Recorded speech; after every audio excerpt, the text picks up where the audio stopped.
अब स्टार्ट कर रहे हैं हम टिश्यू प्रोसेसिंग। तो for microscopic examination tissue specimen must be thin enough to permit the passage of transmitted light. The aim of tissue processing is to embed the tissue in solid medium. ठीक है, tissue को एक solid medium में embed करना, making it firm enough to support the tissue and give it sufficient rigidity to ensure thin section to be cut and yet soft enough to enable the knife to cut tissue। माने M पूरा है कि हमें tissue को embed कर सके एक solid medium में, ताकि वो उसको सपोर्ट कर सके, फर्म रहे, रिजिडिटी दे, ताकि हम उसे फिर कट कर सके थिन सेक्शन में, पर इतना भी रिजिड ना हो कि फिर वो ब्रिटल हो जाए। ठीक है, शुड बी सॉफ्ट एनफ ताकि नाइफ उस टिश्यू को कट कर सके विदाउट मच डैमेज। तो ये है हमारा aim of tissue processing. The most satisfactory embedding material for routine histology क्या है, इज़ पैराफिन वैक्स। हम मोस्ट कॉमनली रूटीनली जो एम्बेडिंग मीडियम यूज़ करते हैं वो है पैराफिन वैक्स। अब टिश्यू प्रोसेसिंग के टाइप्स, एक होता है हमारा मैनुअल प्रोसेसिंग और एक होता है मैकेनिकल। मैनुअल माने हम लोग हाथ से एक रिएजेंट को एक जार से निकाल रहे हैं और we are putting it into another jar by the help of hand, उसको कहते हैं मैनुअल टिश्यू प्रोसेसिंग। और दूसरा होता है मैकेनिकल या ऑटोमेटेड, इसमें हम टाइमर सेट कर देते हैं, टेम्परेचर सेट कर देते हैं और रिएजेंट को machine he with the help of rotation एक कंटेनर से दूसरे कंटेनर में लेके जा रही है। तो टेम्परेचर जनरली टिश्यू प्रोसेसिंग के लिए जो हम सेलेक्ट करते हैं वो है 60 डिग्री सेंटीग्रेड।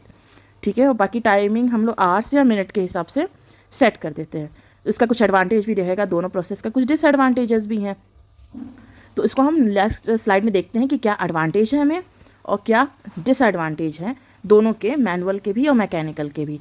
मैनुअल क्योंकि ट्रेडिशनल है और मोस्ट कॉमनली मैनुअल ही यूज़ होता है, स्पेशली एनाटॉमी सेटअप में। मैकेनिकल वहाँ यूज़ करते हैं जहाँ हमें बहुत स्लाइड बनानी है, ठीक है, जैसे कि पैथोलॉजी लैब में। तो मैनुअल या mechanical involve the same reagent, चाहे वो मैनुअल करो या मैकेनिकल करो, रिएजेंट सेम है, स्टेप सेम है और ऑलमोस्ट जो हमारा टाइमिंग भी है वो भी सेम है। बस हम एक जार से निकालना है दूसरे जार में निकालने में मैनुअली थोड़ा समय ज़्यादा लगता है, तो वो समय थोड़ा सा जो कुछ मिनट्स का है पर जार पर रिएजेंट वो बच सकता है मैकेनिकल में। बाकी अगर हमें टिश्यू के हिसाब से मैनिपुलेट करना है कि रिएजेंट में कितने समय तक रखना है, ठीक है, या इस रिएजेंट का कंसंट्रेशन बढ़ाना है या घटाना है, तो वो मैनुअली कर पाएंगे, मैकेनिकली नहीं। तो advantage of manual over automated यानी mechanical lies in flexibility of reagent selection, condition and schedule design to provide optimum processing for small batches of tissue. Exposure of tissue to the deleterious effect of some reagent, कुछ reagent होते हैं इस particular tissue को damage कर सकते हैं, can be carefully monitored and regulated through observation and precise timing। ये सब manual processing का advantages है हमारे, जो कि ऑटोमेटेड में नहीं होगा कि हम बीच में से अचानक से रिएजेंट बता दिए या रिएजेंट में रहने वाला टाइमिंग चेंज कर दिए। डिसएडवांटेज मैनुअल का है कि it can be time consuming and inconvenient, और एरर भी हो जाता है। बाकी टिश्यू प्रोसेसिंग में 24 घंटे लगने ही हैं, 24 आवर्स लेता है, क्योंकि they are many steps, many stages जो हम फॉलो करेंगे during tissue processing. They are number of stages, mostly जो कि हम लोग 4 स्टेजेस में क्लासीफाई कर रहे हैं। वी आर सिर्फ डिवाइडिंग इट इंटू 4 स्टेप्स। पहला है डिहाइड्रेशन, यानी कि सेलुलर आर्किटेक्चर मेंटेन है, सेलुलर कंपोनेंट मेंटेन है, पर जो एक्स्ट्रा सेलुलर मैट्रिक्स का फ्लूइड है वो डिहाइड्रेट हो रहा है, वो निकल रहा है, उसको रिप्लेस करने के लिए कोई डिहाइड्रेटिंग एजेंट यूज़ करेंगे हम। अब इसका नेक्स्ट स्टेप होता है क्लियरिंग, यानी कि अब हमें डिहाइड्रेटिंग एजेंट को निकालना है, ठीक है, उसकी जगह कोई क्लियरिंग एजेंट भरना है।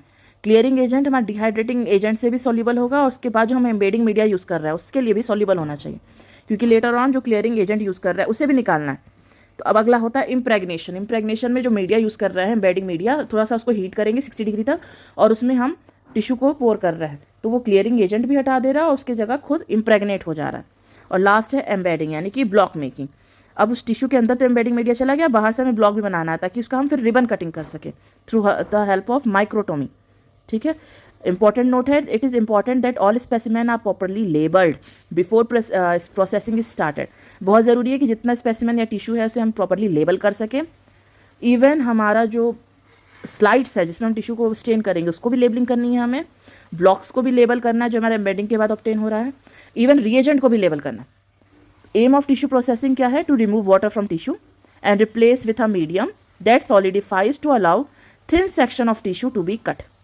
ठीक है, और प्रिंसिपल क्या है, ये हमारा टिश्यू प्रोसेसिंग एक लॉ पे काम करता है, इसका नाम है फिक्स लॉ।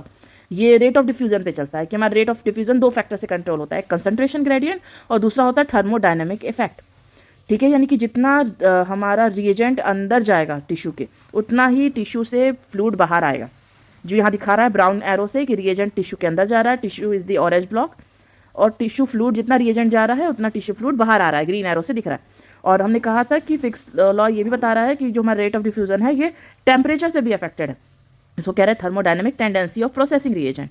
माने अगर हम एक को ठंडा रखना है, एक को गर्म रखना है, चाहे टिश्यू को थोड़ा गर्म रखो और रिएजेंट ठंडा, चाहे रिएजेंट गर्म कर दो थोड़ा सा और टिश्यू ठंडा, इससे क्या होता है टेम्परेचर ग्रेडियंट प्रोड्यूस होता है, उससे भी फ्लूइड का एक्सचेंज होता है, एक जगह से रिएजेंट अंदर जाएगा और अंदर का टिश्यू फ्लूइड बाहर आएगा।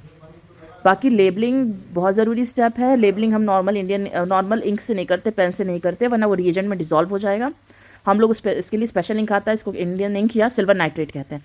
तो labelling is a full proof system है। The label should remain through the processing and later as permanent record keeping.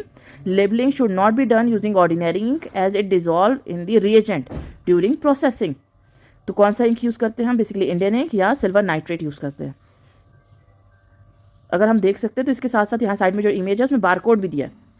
तो क्या होगा, जो टिश्यू का लेवल का बारकोड है और स्लाइड के लेवल का बारकोड है वो सेम रहेगा, उससे बाद में हमें कन्फ्यूजन नहीं होती। अगर किसी भी तरीके से हम नाम नहीं समझ पा रहे तो हम इस बारकोड को भी स्कैन कर सकते हैं।